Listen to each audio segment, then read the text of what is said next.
Today, we set off on an incredible journey through the life of Abraham, a central figure in the Bible, often called the father of many nations. From the moment he was called to leave his homeland to the intense events in Sodom and Gomorrah, Abraham's life is a story filled with faith, obedience, and divine miracle. Join us as we unravel the layers of this fascinating tale, exploring the challenges he faced, the victories he won, and the timeless lessons his story teaches us. One day, a powerful voice spoke to me, not in my ears, but in the depths of my heart. It was so clear and strong that it drowned out all other thoughts. "Leave your homeland and your father's house and go to the land I will show you," the voice said. "I will make you into a great nation. I will bless those who bless you, and whoever curses you, I will curse. Through you, all the families of the earth will be blessed." These were the words of the Lord that marked the beginning of my journey. I am Abraham, though I was born Abram in the city of Ur, a bustling and prosperous place in Mesopotamia, where the Tigris and Euphrates rivers bring life to the land. My father Terah was well respected, and our lives were typical of those in our city, where many gods were worshipped and life followed the rhythms of the seasons. But everything changed when I heard that divine call. It was both a wake-up call and a challenge. "I will make you into a great nation," God said. "I will bless you and make your name great, and you will be a blessing." How could this be? I was just an ordinary man like so many others. The promise was as vast and overwhelming as the night sky under which I stood. And so, at the age of 75, my incredible journey began. With hope in my heart and faith starting to grow within me, I obeyed the Lord's call. I left my homeland with my wife, Sarai, my nephew, Lot, and all our possessions. We set out for the land of Canaan, a journey filled with hope and guided by God's promise. We traveled northwest, passing through Haran and eventually arriving in Canaan. It was a land of rolling hills and fertile valleys, inhabited by the Canaanites and ruled by many small city-states, each with its own king. Life in Canaan was different from Ur.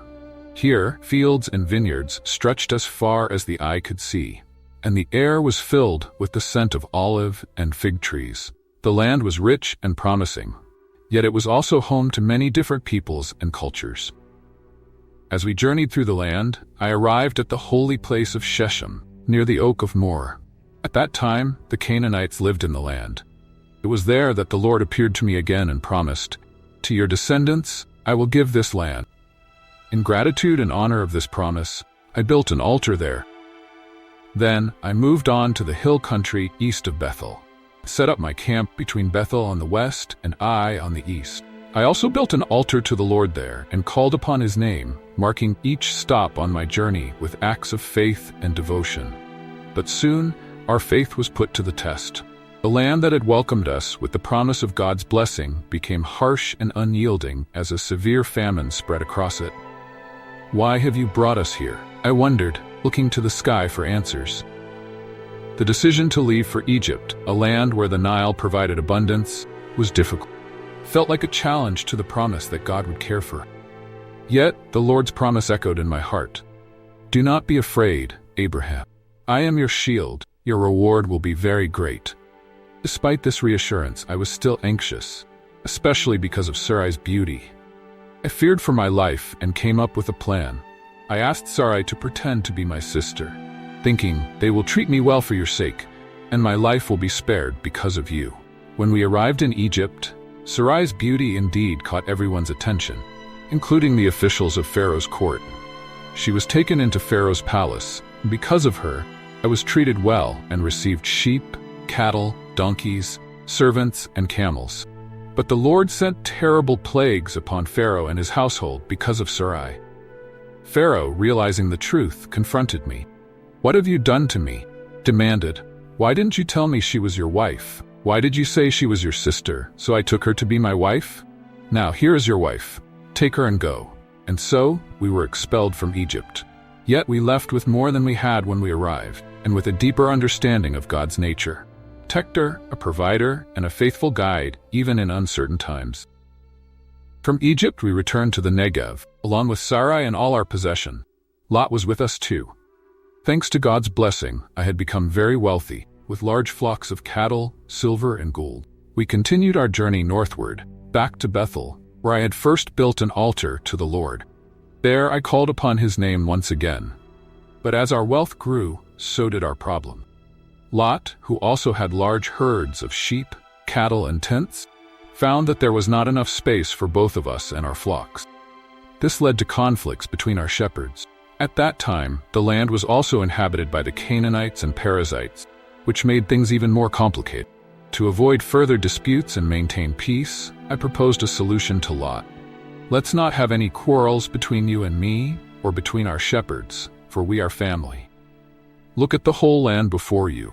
If you go to the left, I'll go to the right, and if you go to the right, I'll go to the left. Lot looked around and saw that the Jordan Valley was lush and well-watered, like the garden of the Lord or the land of Egypt. So he chose the entire Jordan Valley for himself, and moved eastward, separating from me. Lot settled near the city of Sodom, where the people were known for their wickedness and sin against the Lord. After Lot and I parted ways, the Lord spoke to me again, reaffirming his promise. Lift up your eyes and look from where you are to the north, south, east, and west. All the land you see I will give to you and your descendants forever. I will make your descendants as numerous as the dust of the earth. Anyone could count the dust, and your descendants could be counted. Following the Lord's command, I traveled the land, exploring its length and breadth, mindful of the promise given to me.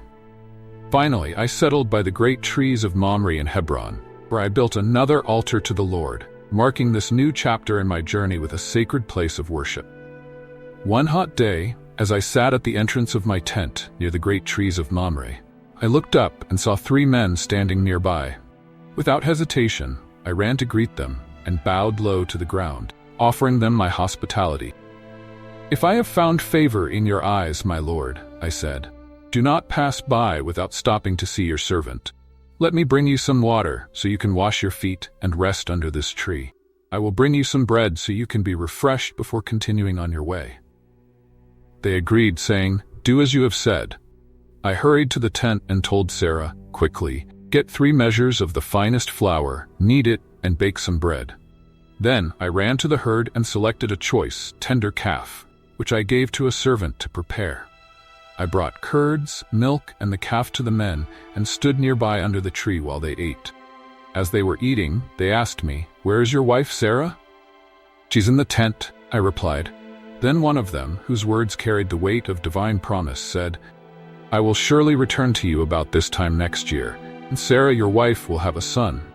Sarah, who was listening at the entrance of the tent, laughed to herself, thinking, "After I am worn out and my Lord is old, will I now have this pleasure?"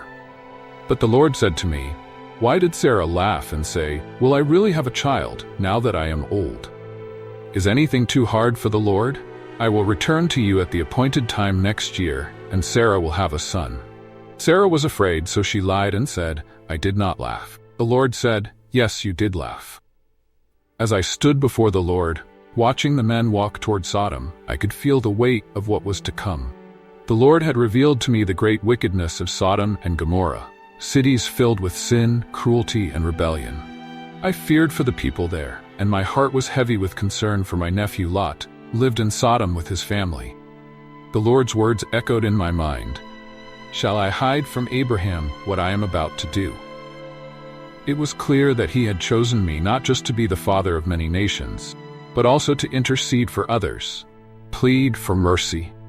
I knew that the cities were deserving of judgment, but my mind raced with thoughts of the innocent lives that might be lost in the destruction. With a deep breath, I stepped forward and said to the Lord, "Will you sweep away the righteous with the wicked?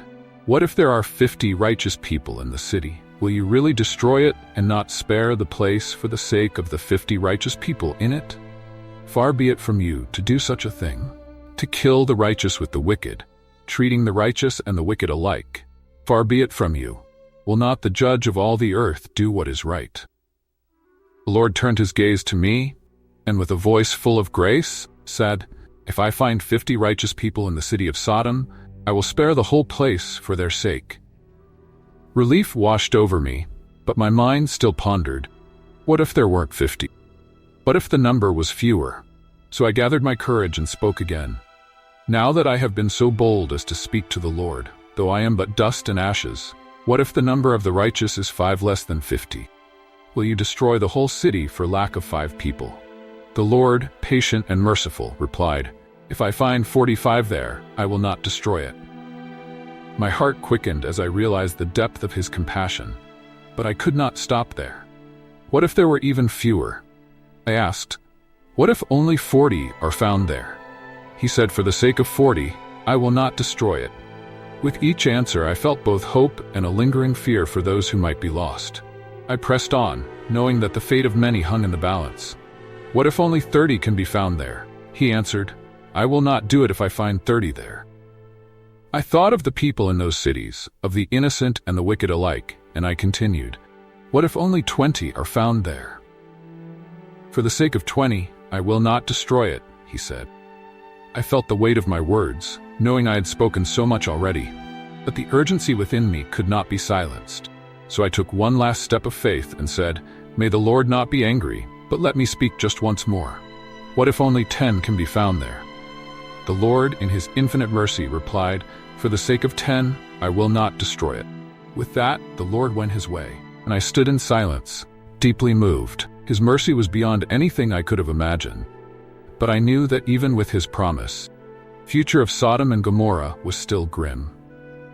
My thoughts turned to Lot and his family. Would they be spared? I returned to my tent, my heart heavy with concern. That night, sleep eluded me as I wrestled with the knowledge of what was to come. I prayed for Lot, for his wife, and for his daughters. Would they be counted among the righteous? I trusted in the Lord's justice, but fear for my family lingered in the quiet hours of the night. The next morning, I awoke early and went out to the place where I had stood before the Lord. The sun was rising, casting a soft glow over the land, but my eyes were fixed on the distant horizon, where Sodom and Gomorrah lay.